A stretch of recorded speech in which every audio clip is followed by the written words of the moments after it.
हर कोई भविष्य के बारे में जानना चाहता है। अगले 5 साल में डायरेक्ट सेलिंग कहाँ जाएगा? क्या कभी ऐसा होगा दुनिया में भारत नंबर 1 बनेगा डायरेक्ट सेलिंग इंडस्ट्री में? इन सभी प्रश्नों का जवाब आपको इस एपिसोड में मिलेगा, बशर्ते कि आप लास्ट तक बने रहें।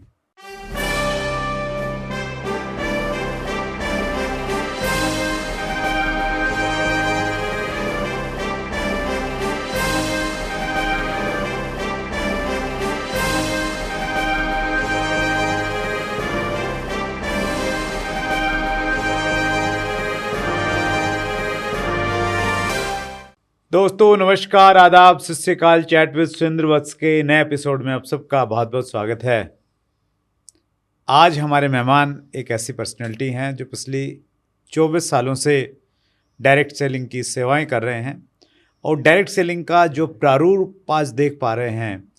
डायरेक्ट सेलिंग में गाइडलाइंस आई, फिर 2021 में डायरेक्ट सेलिंग के रूल्स आ गए। पर्दे के पीछे रह के उन्होंने बहुत बड़ा काम किया है। आपने FDSA का तो नाम सुना होगा, federation of direct selling association. उसके फाउंडर मेंबर्स में से एक हैं, FDSA के जनरल सेक्रेटरी हैं, साथ में एक बहुत बड़ी सॉफ्टवेयर कंपनी रन कर रहे हैं। सो आइए मिलकर स्वागत करें। हैदराबाद से हमारे मेहमान हैं किशोर वर्मा जी। किशोर सर, बहुत बहुत स्वागत है। नमस्कार सर। जी सर, धन्यवाद सर। सुरेंद्र जी आज मुझे यहाँ पे बुलाया और ये मेरा सौभाग्य है। मैं काफ़ी लंबा समय से, जब से ये चैट विद सुरेंद्र शुरू हुआ है सर, मैं देख रहा हूँ, फॉलो कर रहा हूँ। मुझे तो ऐसा लग रहा है कि ऐसा कोई प्रयास पहले कभी किया नहीं किसी ने। आपने कर दिखाया और इतना लंबा समय तक इसको चला के बहुत बड़ा शो बना दिया।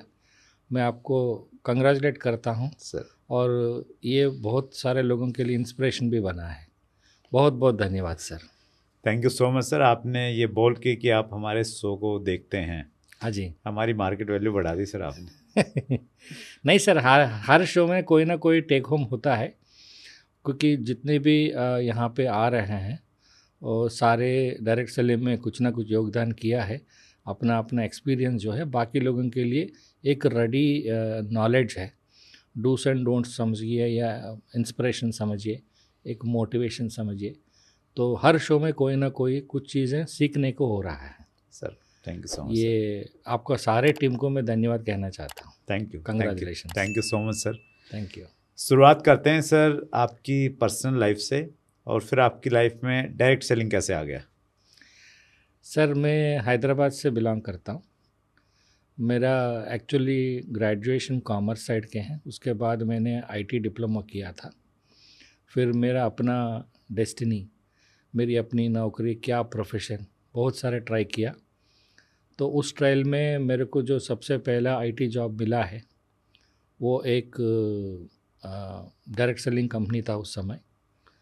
और डायरेक्ट सेलिंग का पूरा रूप उस समय नहीं बना था इंडिया में, उसको MLM ही कहते हैं। तो उस कंपनी के लिए मैंने काम किया था एक फ्रीलांसर। ओके। और वो उस समय काफ़ी बड़ा सक्सेस हुआ। और मैंने अपनी टेक्नोलॉजी आइडियाज़ इम्प्लीमेंट करके उसको काफ़ी, उसी समय हमने बहुत सारे चीज़ें ऑटोमेशन पे लेके आए। तो वो काफ़ी बड़ा सक्सेस होके हमने कभी पीछे मुड़कर देखा नहीं है आज तक। डायरेक्ट सेलिंग का सॉफ्टवेयर हमने पूरा इंडिया, अब्रॉड भी थोड़ा बहुत बनाया है और हमारा पूरा कंपनी हैदराबाद से काम करते हैं। That's great sir. Direct selling में सर जो कंपनियां आती हैं, रजिस्टर्ड करती हैं, एग्जैक्टली डाटा तो मेरे पास में नहीं है, लेकिन ऐसा बताते हैं लोग कि अब तक पिछले 25 सालों में लाखों कंपनियां ऐसी रही होंगी जो कहीं ना कहीं डायरेक्ट सेलिंग के नाम पे रजिस्टर्ड हुई होंगी, फिर बाद में बंद हो गई होंगी। तो इसमें कितनी सच्चाई है सर?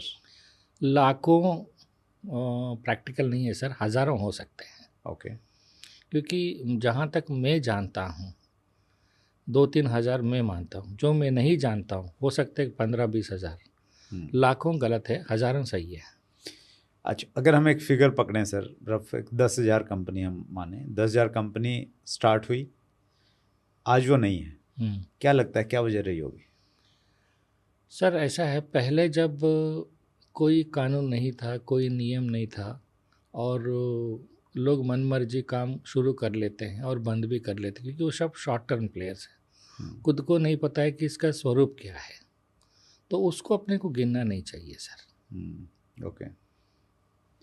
अभी क्या सिचुएशन है सर? डायरेक्ट सेलिंग में जो कंपनियां रजिस्टर्ड करती हैं, they are coming for short time और लॉन्ग टाइम? नहीं, अभी तो long term, short term game हो ही नहीं सकता अभी, क्योंकि 2016 गाइडलाइन के बाद थोड़ा एक क्लैरिटी आया और 21 में जो रूल्स आया, तो अब पूरा दिशा क्लियर है कि अगर किसी को कंपनी स्टार्ट करना है, कहाँ से शुरू करना है, क्या क्या करना है, पूरा एक लंबा कानूनी व्यवस्था बना हुआ है। तो शॉर्ट टर्म प्लेयर्स के लिए अभी नहीं है टाइम। अभी जो भी आएंगे लॉन्ग टर्म प्लेयर्स आएंगे, कॉरपोरेट लेवल या अच्छा खासा काम करने वाले ही आ रहे हैं, ये मैं देख रहा हूँ। शॉर्ट टर्म अब सारे दुबई शिफ्ट हो गए हैं सर, बाहर से ऑपरेट कर रहे हैं। शॉर्ट टर्म करके नहीं बोल सकते, जितने भी खिलाड़ी लोग हैं वो दुबई शिफ्ट हो गए। खिलाड़ी मतलब गुड नेम और बैड नेम्स? खिलाड़ी होते हैं। अच्छा। लेकिन स्पेशली जो आजकल एक्टिविटी चल रही है क्रिप्टो के नाम पे या फॉरेक्स ट्रेडिंग के नाम पे, ये सही तो नहीं है, ये आप मानते हैं इस चीज़ को? वो हम डायरेक्ट सेलिंग भी नहीं मानते हैं, तो बेटर है कि हम उसकी बात ही ना करें। नहीं, but they are adopting direct selling model, वो एक तकलीफ है। आपकी बात सही है, लेकिन ऐसा है सर, जिसको अपनी मेहनत पे विश्वास है और मेहनत से जो कमाना चाहते हैं, वो क्रिप्टो में लगाने के लिए इंटरेस्ट नहीं दिखाएगा। क्योंकि क्रिप्टो या एफएक्स ट्रेडिंग हो गया, कोई और रोटेशन वाला बिजनेस हो गया, वो खुद के अपनी मेहनत पे कोई विश्वास ही नहीं होता है। उनको क्या रातों रात अमीर बनना है, और वो डायरेक्ट सेलिंग में कभी बैठेंगे नहीं। बेटर है कि हम उसकी दूर ही रहें। राइट, हम भी दूर रहें और लोग भी उससे दूर रहें। हाँ, जिसको ये समझ में आ गया कि ये एक्चुअली मेहनत से कमाने वाला नहीं है, तो वो दूर ही रहना चाहिए। आप सर एसोसिएशन का पार्ट हैं और एफडीएसए बहुत पुरानी ऑर्गेनाइजेशन है, इसकी भी थोड़ी स्टोरी बताएं। एफडीएसए का कैसे गठन हुआ और अब तक एफडीएसए की क्या माइलस्टोन्स रहे हैं? ज़रूर सर, एक्चुअली इसमें मैं थोड़ा डिटेल विषय बताना चाहता प्लीज़ हूँ। प्लीज़। जब से हमारे देश स्वतंत्र हुआ है, एक रिवाज है, कोई भी व्यक्ति या व्यवहार या कोई विषय सरकार नियंत्रण नहीं कर सकता है, उसको निषेध कर देता है। ये पहले से है, हमारा नहीं, हर इंडस्ट्री में हर विषय पे ये चीज़ है। 2005 से लेके 2011-12 तक इंडिया में जो दौर चला मनी सर्कुलेशन स्कीम्स का, इन्वेस्टमेंट प्लान्स का, कोई नियंत्रण नहीं था। तो अच्छे से बुरा ज़्यादा, काफ़ी ज़्यादा डोमिनेट हो चुका था। तो हर जगह किधर भी देखो, किधर भी पूछो या किसी को भी पता लगाओ, तो सब हर जगह नुकसान ही हो रहा था। पीक ऑफ द सिचुएशन ये कि 2011 में जो स्पीकेशा की कांड हुआ है, तो वो अल्टीमेट पीक लेवल पे पहुंच गया है। तो सरकार ये नतीजे में आ गया कि इसको हम बैन ही करें। लेकिन मेरा अपना पर्सनल विश्वास था कि इस इंडस्ट्री से अच्छा भी है, लेकिन ये अभी मतलब कहीं प्रूवन नहीं है। पता क्या हो रहा है, जिसको भी नुकसान होगा वो पुलिस को कंप्लेंट देता है या सरकार को कंप्लेंट देता है। जिसको फ़ायदा हो रहा है या इससे रोज़गार बना रहे हैं, वो तो थोड़ी पुलिस स्टेशन को जो बोलेगा, नहीं बोलेगा ना। तो सरकार की नज़र में, सरकार के नॉलेज में इसकी अच्छी चीज़ें जो है कहीं रिकॉर्डेड नहीं है। तो सरकार ये नतीजे में पहुंचने के आगे कि इसको हम ब्लैंकेट बैन ही करें। तो उस समय हमने कुछ, हमारा रेड्डी साहब हो गया प्रेसिडेंट और कुछ हमारे साथी लोगों से मिलके हमने ये सोच बनाया कि हम इसका कुछ ना कुछ करें ताकि ये रोज़गार ज़िंदा रहे। तो वहाँ से हमारा प्रयास स्टार्ट हुआ 2011 में। शुरुआत में काफ़ी मुश्किलें उठाना पड़ा, क्योंकि एक एफडीए से रजिस्ट्रेशन करने के लिए जो 7 लोग चाहिए, वो 7 भी मिलने को तैयार नहीं थे। फिर बाद में हमने कुछ लोगों से रिक्वेस्ट करके बनाकर, फिर शुरुआत में बहुत सारे लोग नॉर्थ साइड में सपोर्ट दिया है। वहाँ से स्टार्ट करके हमने गवर्नमेंट के साथ कंसल्टेशन स्टार्ट किया। धीरे धीरे हमारे को रिस्पांस आने हुआ। 2013-14 के बाद ये तेज़ी से काम बढ़ा। फिर वहाँ से तो आप जानते हैं, आप भी हमारा पार्ट तो है FDSA का। शुरुआत की स्ट्रगल में आपने भी काफ़ी बड़ा भूमिका निभाई। तो 2016 में हमको सबसे पहला सेंट्रल गवर्नमेंट से आया, फिर वहाँ से तो आप पूरा जानते ही हैं। लेकिन अभी विषय क्या है, रूल्स तो आ गए जी, लेकिन ग्रास रूट लेवल में अभी भी परसेप्शन चेंज नहीं हुआ है। अभी भी बैंकों के पास इस इंडस्ट्री के बारे में गुड बुक्स में नहीं है। अभी हम ये काम कर रहे हैं कि ग्रास रूट लेवल में भी इस इंडस्ट्री का गुडविल बनाएं और एक इंडस्ट्री की रूप लेके आए। हम रिसेंटली एक बड़ा इवेंट किया था मार्च में दिल्ली में इंदिरा गांधी स्टेडियम में। 2 कैबिनेट रैंक मंत्री आए थे, हमको काफ़ी बड़ा विश्वास बढ़ा, लोगों का भी बहुत अच्छा विश्वास हुआ। इस तरह और प्रोग्राम्स करने की प्लानिंग में है हम लोग, ताकि स्टेट्स लेवल में, डिस्ट्रिक्ट्स लेवल में, हर गवर्नमेंट मैकेनिज्म में इस इंडस्ट्री को एक गुडविल लेके आए। ये सर, दैट्स ग्रेट सर। 2011 में FDSA स्टार्ट किया, 13 साल आज हो गए हैं FDSA को, और मैच्योरिटी आ रही है सर इंडस्ट्री को लेके? आ रहे बहुत सारी चीज़ें बदले हैं।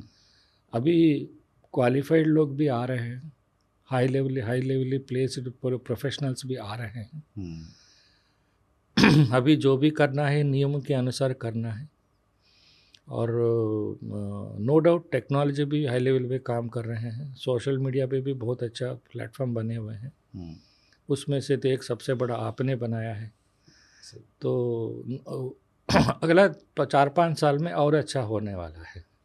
जब हम आंकड़े देखते हैं sir, specially world federation direct selling association के आंकड़े देखते हैं, तो उसमें हम ये पाते हैं कि अभी हिंदुस्तान का स्थान 11वें नंबर पे है दुनिया में डायरेक्ट सेलिंग में, लेकिन हमारा जो CAGR है, कंपाउंड एनुअल ग्रोथ रेट है, वो 11 देशों में सबसे ज़्यादा है। तो उतनी ग्रोथ आपको दिख रही है? क्या आपको लगता है कि हम कभी ये कह पाएंगे कि विश्व में डायरेक्ट सेलिंग में सबसे ज़्यादा टर्नओवर हिंदुस्तान से हो रहा है? ये बात मैं मानता हूँ, लेकिन आंकड़ा जब बात आते हैं तो ये बड़ा मिस्ट्री है इंडिया में। लेकिन मैं ज़रूर इतना कह सकता हूँ, क्योंकि हमने काफ़ी बार इंडिया के जो टॉप वेल डूइंग कंपनीज में हम सिस्टम्स मेंटेन करते हैं, तो I am the first person to witness numbers are growing like very big numbers, but problem is companies ये डेटा शेयर नहीं करते हैं, और ये कोई एक इंडस्ट्री प्रोग्रेस रिपोर्ट बनाने की बात नहीं कर रहे हैं, जिससे हम ये एविडेंस के साथ नहीं बोल पाएंगे। लेकिन मैं इतना कह सकता हूँ, young generations between 20 to 35 people are coming good number now, and reputation of sale भी बहुत बड़ा है, इतना मैं कह सकता हूँ। तो नंबर्स जो बढ़ रहे हैं, पोटेंशियल तो दिख ही रहा है किशोर सर। इंडिया में जिस प्रकार का पॉपुलेशन है, यूथ नेशन हम लोग हैं, सोशली बाउंडेड हैं एक दूसरे से, तो वो एक हेल्प करती है कहीं ना कहीं चीज़, और इकोनॉमिक भी ग्रोइंग है ही है हमारी बहुत तेजी के साथ में। वो तो है, मैं मना नहीं कर रहा हूँ, बट मुझे लगता है एक हमारी इंडस्ट्री का सारे कंपनीज मिलकर एक इंडस्ट्री प्रोग्रेस रिपोर्ट बना के सरकार को देना चाहिए, so that government can also understand. क्योंकि जब तक कोई मटेरियल नहीं मिलेगा सरकार को, सरकार भी अपना जो भी हम मांगे रखेंगे वो सुनेंगे नहीं। ये करना चाहिए सर। क्यों ना FDSA उसको लीड करे? कैसी सर, FDSA एक ऑर्गेनाइजेशन है, अगर हम रिपोर्ट बनाएं तो FDSA रिपोर्ट बोलते हैं, हमें नहीं करना है, सभी मिलके करना चाहिए। Okay, that's good. It should be a neutral organisation, right, and that should be in good books of government. Government को इस रिपोर्ट पे विश्वास होना चाहिए। पहले भी इंडस्ट्री में कुछ रिपोर्ट्स बनाए थे कुछ एजेंसीज,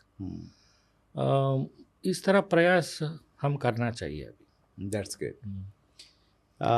डायरेक्ट सेलिंग में जो डायरेक्ट सेलर्स काम कर रहे हैं सर, अभी आप फील्ड में रहते हैं, लोगों से भी मिलते रहते हैं, कंपनी मैनेजमेंट के साथ में मिलते हैं, क्या करने की आवश्यकता है कि इंडस्ट्री का जो परसेप्शन है वो चेंज हो? सर, पिछले 1 साल से परसेप्शन चेंज काफ़ी दौर से हुआ है, लेकिन अभी भी होना चाहिए। कंपनीज अपनी सारे ट्रेनिंग प्रोग्राम्स में भी इसका एक 5-10 मिनट टाइम निकालें। अच्छा। सबसे पहला अपने को पूरा विश्वास होना है कि हम सही काम कर रहे हैं। हम्म। अपनी प्रोडक्ट, कंपनी, प्लान, मोटिवेशन के साथ साथ ये भी थोड़ा बहुत ध्यान देना चाहिए, ये मैं कहता हूँ। किस बारे में? परसेप्शन चेंज करने के बारे में इस सब्जेक्ट पे बातचीत होनी चाहिए। होनी चाहिए सर। ओके। तो कंपनीज अपनी ट्रेनिंग प्रोग्राम्स में सबसे पहले इंडस्ट्री का विश्वास दिलाना चाहिए। ये कितना लंबा करियर बन सकता है, अभी हमारा सामने है evidences, second generation, third generation भी काम कर रहे हैं। So we have to present in such a way that this business can go generations together. Right. ऐसा नहीं है कि आप काम करिए निकल गया, ऐसा नहीं। ये एक ही बिजनेस है जो नॉमिनेशन फैसिलिटी देता है, और आपने जो नेटवर्क खड़ा करेंगे, अपना टीम को एक्टिव मेंटेन करेंगे, ये जो रिटर्न्स हैं आपके बाद में भी अपना जनरेशन इसको ले सकते हैं। ये विश्वास दिलाना पड़ेगा और ये प्रूफ के साथ दिखाना पड़ेगा, लेकिन उसके लिए कमिटमेंट के साथ काम करना पड़ेगा। That's great sir. कंपनी भी आपको ऐसा चुनना है कि लंबा चले, प्लान भी ऐसा चुनो कि ये लंबा समय तक पैसा मिले, प्रोडक्ट्स भी ऐसा चुनो कि आप ये प्रोडक्ट हम ज़िंदगी भर बेच भी सकते हैं। जब ये तीनों फैक्टर काम करेगा तो आपका जो सपना है कि जब मेरे के बाद भी मुझे ये इनकम चाहिए, तो वो काम आएगा। तो प्रोडक्ट तो चलो आदमी देख लेगा सर, समझ लेगा थोड़ा बहुत, उसकी नॉलेज भी रहती है। प्लान कैसे देखें? आपने तो हर तरह के प्लान आप बनाते भी हैं, सिंपल मैथमेटिक्स है जी प्लीज। कोई भी कंपनी जब 100 रुपये आता है, 90 रुपये बांट, मतलब 90 रुपये मैक्सिमम खर्चा के सब मिला के बांट सकता है। ठीक है। अगर कंपनी कोई ज़्यादा प्रॉमिस कर रहा है जो अनवाइबल है, तो वो गलत है, वो प्रैक्टिकल नहीं है। उतना तो अपन समझ जाना चाहिए। नहीं, आम आदमी कैसे समझे? उसको थोड़ा आइडिया नहीं कि कंपनी कितने रुपए का प्रोडक्ट बेच रही है, कितना बांट रही है, कितना रख रही है। सर मुझे नहीं लगता उतना भी जो समझदार नहीं है वो डायरेक्ट सेलिंग में आएगा नहीं, क्योंकि उसको पता है कि मैं ये कंपनी में अपनी सपना पूरा करने के लिए ज्वाइन करने वाला हूँ। सपना बनाने तक उसका स्किल है, मतलब उसका सोच है, तो प्लान कैलकुलेशन कर ही लेगा सर। आना चाहिए उसको, थोड़ा समझ होना चाहिए, वो बेसिक। अदरवाइज तो फिर उसको कहीं ना कहीं नुकसान उठाना पड़ेगा। कंपनी से पूछ लीजिए, पूछ के समझ लीजिए कि ये प्लान कैसा बटेगा या आप कैसा दे पाओगे। पूछने में कोई गलत तो नहीं है। अगर कंपनी साफ साफ कह रहा है, कैलकुलेशन प्रूव कर रहा है, तो विश्वास करें। अगर ऊपर नीचे घुमा रहे हैं, छोड़ दो। Okay, right. क्योंकि जब तक वो क्लैरिटी आपको नहीं है, आप भी डेडिकेटेडली काम नहीं कर पाएंगे। किशोर सर, आप पिछले 24 सालों से इंडस्ट्री का पार्ट हैं और as a general secretary FDSA आप गवर्नमेंट के साथ बड़ी क्लोजली काम कर रहे हैं। आपको अगले 5 साल में इंडस्ट्री का क्या स्वरूप दिखता है? सर अगला 5 साल हम काफ़ी बड़ा परसेंटेज में ग्रो करने वाले हैं, क्योंकि अभी रिसेंट टाइम जितना भी एंकरेजमेंट्स मैंने देखा है, पर्टिकुलरली यंग जनरेशन्स, और जो सोशल मीडिया प्लेटफॉर्म को यूज़ करके जो लोग बिज़नेस को प्रमोट कर रहे हैं और नया टीम डेवलप कर रहे हैं, वो काफ़ी एनकरेजिंग रहा। और वैसे इंडस्ट्री का कोई लिमिटेशन नहीं है, जितना भी लोग आए एब्जॉर्ब कर सकता है। Bandwidth is very good. ऐसा कोई लिमिट नहीं है कि इस इंडस्ट्री में कितने लोगों को काम मिलेगा करके। जितना भी लोग आए ये काम कर सकते हैं। हमारे देश में रोज़गार एक बड़ा मुद्दा रहता ही है सर। जब भी इलेक्शन आते हैं स्पेशली, हर पार्टी प्रोमिस करती है कि हम युवाओं को रोज़गार देंगे, युवाओं को रोज़गार देंगे। संभव नहीं है हर किसी को रोज़गार देना। तो आपके पास में कुछ डाटा है, आंकड़ा है, कितने लोगों को इंडस्ट्री रोज़गार दे रही है और कितने लोगों को और दे सकती है? एक्चुअली 2014 जब ये नया सरकार बना, जो हमारा कंसल्टेशन चला डायरेक्ट सेलिंग के लिए कानून चाहिए जी, मैं आपको ये भी विषय बता दूं सर। उस समय रामविलास पासवान जी थे, और उससे पहले हमारा बात रेगुलरली स्वर्गीय अरुण जेटली से होता था। तो जब हमने डायरेक्ट सेलिंग की बात लेके गए उनके सामने, उसने हमको एक बात बोला, मैं अपनी पॉलिटिकल करियर में पहले बार एक इंडस्ट्री सामने से आके कानून मांग रहा है, ये मेरे लिए बहुत अच्छा एक्सपीरियंस है करके बोला, और उसने काफ़ी एंकरेज भी किया था। जब हमने मिनिस्ट्री की सारे ऑफिसर्स के साथ, सेक्रेटरीज के साथ हमारे बातचीत चल रहा था, तो उसने, हम बार बार रोज़गार की बात कर रहे थे, तो उसने एक नंबर्स मांगा कि हाउ कैन यू प्रूव कि ये इंडस्ट्री रोज़गार दे सकता है जी। तो ये हमारे लिए काफ़ी बड़ा काम हो गया था। तो हमने 2015 में हमने एक प्रयास किया था, आंध्रा तेलंगाना, उस टाइम जस्ट डिवाइडेड स्टेट था, तो हमने हमारी रीच के अंदर एक सर्वे करके कुछ रिपोर्ट बनाकर सरकार को दिया अपन ने। आंध्रा तेलंगाना स्टेट में अराउंड 7 करोड़ पॉपुलेशन है जी। उस समय की बात कर रहा हूँ मैं। सालाना 2 लाख ग्रेजुएट निकलते हैं, प्राइवेट डिग्री सारे कॉलेजेस मिला के, सारे वैरायटी डिग्रीज, पीजी ग्रेजुएशन बोल सकते हैं आप। उनमें से केवल 10-12% लोगों को ही नौकरी मिलता है, सरकार हो या प्राइवेट जी।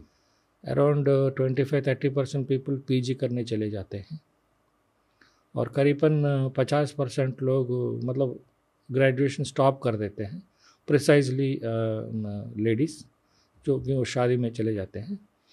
और जो कुल मिला के 1 लाख लोग ये हो गया, तो बाकी 50% लोग, 1 लाख लोग बेरोजगार हैं।